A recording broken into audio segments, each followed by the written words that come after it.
তো এখানে আমি আজকে নিয়েছি দেশি মুরগি। তো এক এক করে এখানে দিয়ে দিব, হাতে মাখিয়ে তারপর রেখে দিব। তো আমি মুরগি নিয়ে নিচ্ছি, তারপরে দিব আদা রসুন বাটা, তারপরে দেবো পুরো পেস্ট বাটা,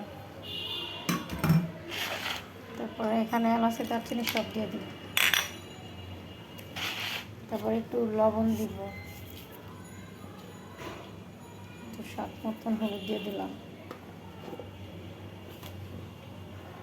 স্বাদ মতো একটু মরিচের গুঁড়া দিলাম পরিমাণ মতো,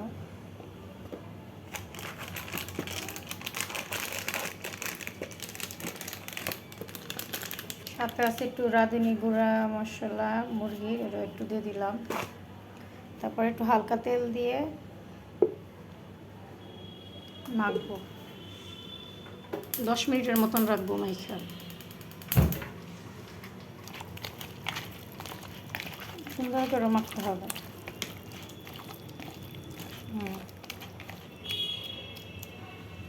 সাথে আমরা আলুগুলো দিয়ে দিব ওর সাথে।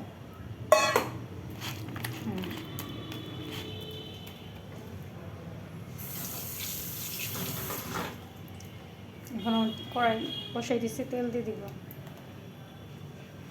মুরগি রান্না করতে হলে একটু তেল বেশি লাগবেই।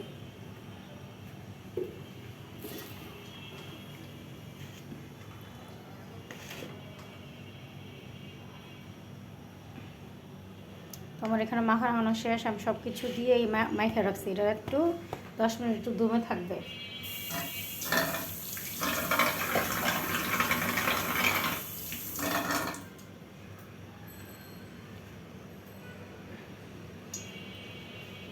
হয়ে গেছে, তো আমি এখন দিয়ে দিব।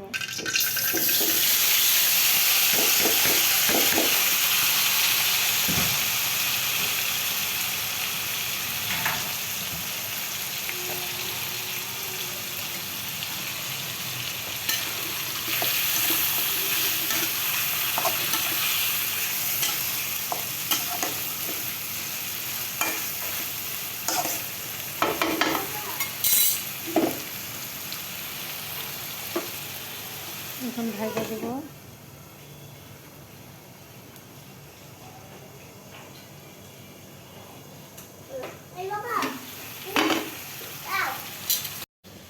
চা বানাই ফেললাম এই যে বিস্কিট দিয়ে, এই যে চা। আর এই যে আমার মুরগি কষানো শেষ, ভালো করে কষাইতে হবে।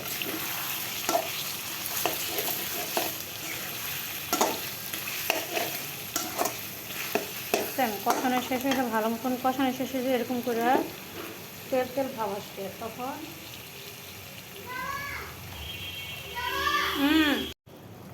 তো আমার মুরগি রান্না শেষ প্রায়।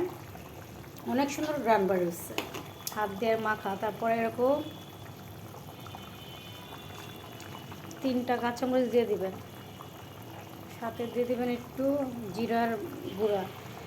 আমি যে জিরার গুঁড়া করে রাখছি ওটা একটু দিয়ে দেবেন।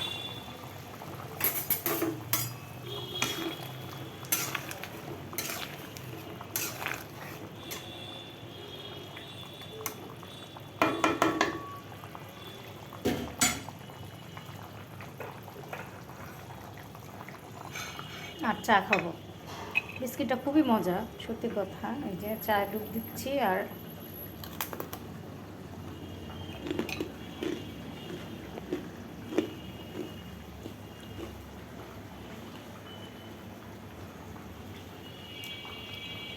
সেই মজা।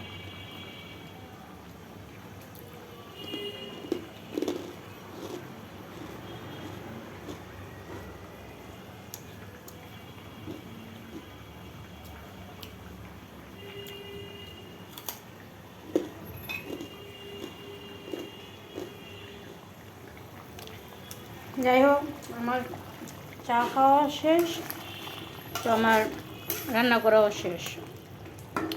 আসলে হাতে মাখার একটা জাদুই আছে, সত্যি কথাই। আমার শাশুড়ি বলছে আজকে হাতে মেখে তারপর রান্না করো। তো আমি মাখলামই, আপনারা দেখলেনি। তো আসলে সুন্দর, যখন যেই কষাইছি খুব সুন্দর গ্রান বাড়িয়েছে। শাশুড়ি মার কথার আছে। তো যদি আমার ভিডিওটা ভালো লাগে তো লাইক শেয়ার কমেন্ট করে দিবেন। তো আজকে এই পর্যন্তই রাখলাম, বাই বাই, টাটা।